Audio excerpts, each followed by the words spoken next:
Hey guys, welcome back. In today's video, I'm going to show you a few ways that you can use your slinger bag if you are new to tennis and you're a beginner, or if you're a more advanced player and you just want some simple drills to groove your strokes.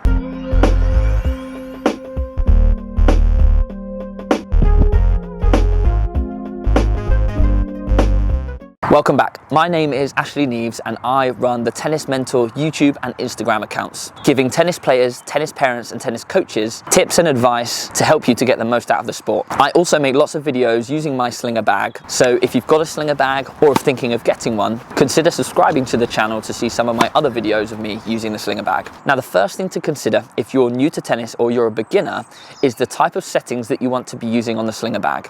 Ideally, you want as much time on the ball in between each stroke, and you don't want the ball to be coming in too fast to you.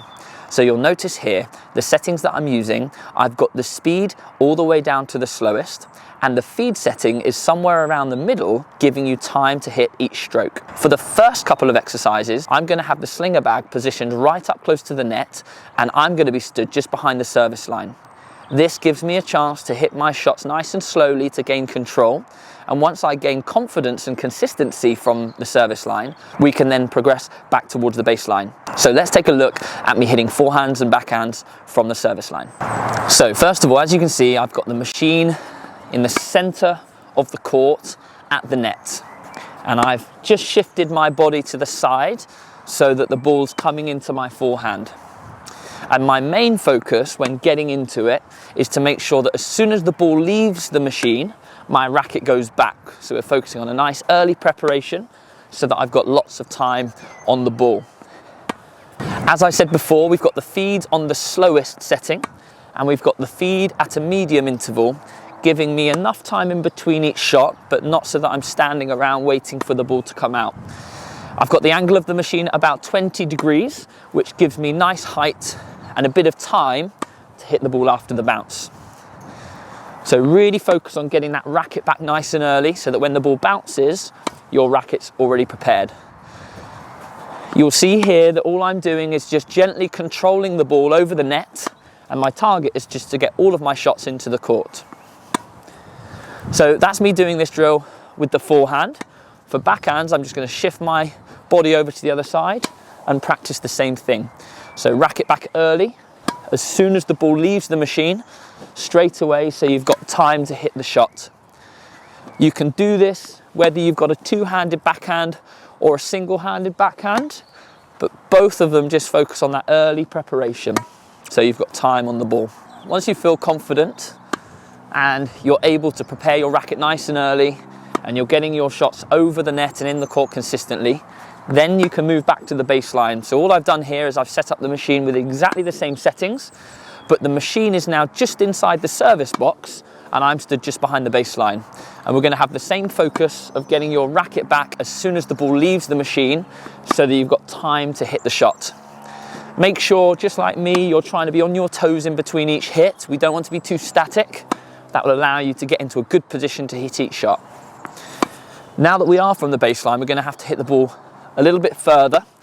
So if you can, start to slowly increase the speed of your swing and the length of your swing. Having a longer swing will allow you to get that ball to travel a bit deeper to the back of the court. Again, this drill can be done on the backhand side. You just need to shift your body over. Again, focusing on that early take back as soon as the ball leaves the slinger. It'd be a good idea to spend a good 5 to 10 minutes doing these basic swings to get into a nice groove. And once you're happy with this, you can start to experiment with a bit of movement as well. So I like to alternate between forehand, across to the other side, prepare early, backhand, same thing. And this is just a good way to help you to get to grips with your positioning and your spacing.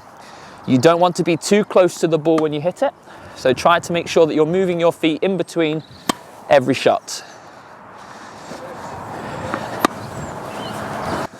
The next progression is to put the machine at a slight angle so that you can practice your shot with a recovery back to the middle of the court.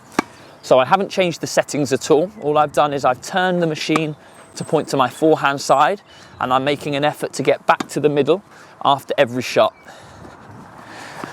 We can still have the same focus of preparing the racket as soon as the ball leaves the machine, but you'll also be able to see that I've put some targets at the other end so that I've got something to aim for with my shots.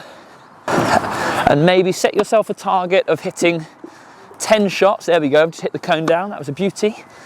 10 shots in a row.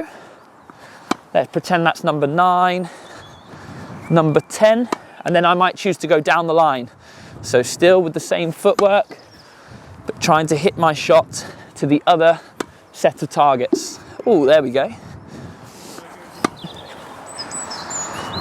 Again, you can do this for as many shots as you like. It could be 10, it could be less.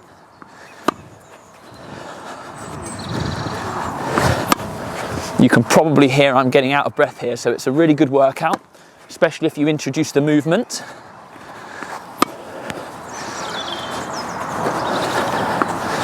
Perfect, and then we'll have a breather. Whew. Good. So you can do exactly the same exercise on the backhand side.